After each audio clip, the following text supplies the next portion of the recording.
لا إله إلا الله، لا إله إلا الله، لا إله إلا الله، ما لنا رب سواه. الحمد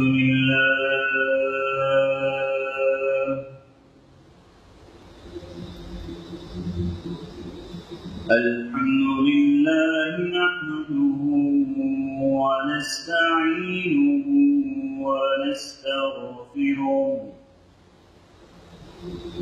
ونستغفره ونؤمن به ونتوكل عليه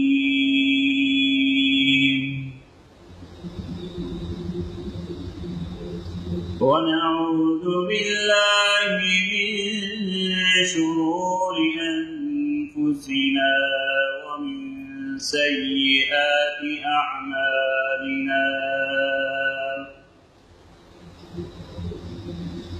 من يهده الله فلا مضل له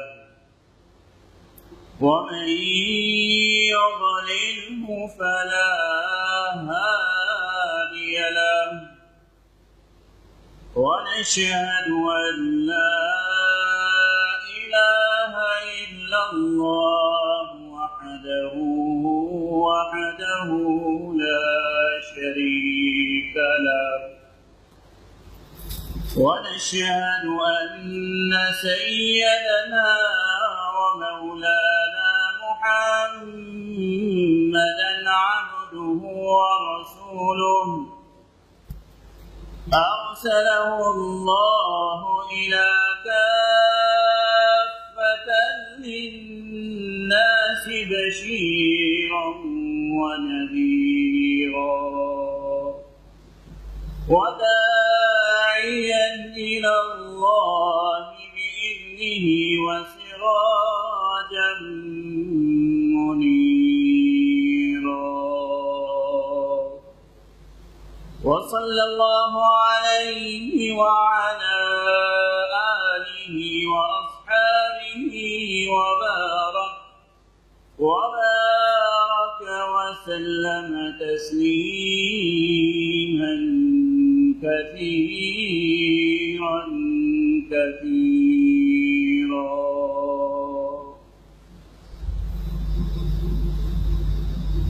أما بعد، فقد قال رسول الله صلى الله عليه وسلم: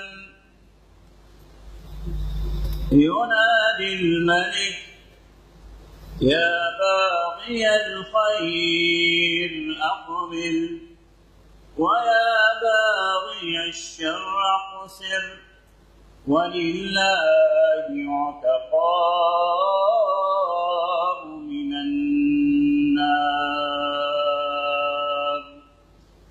أو كما قال عليه الصلاة والسلام.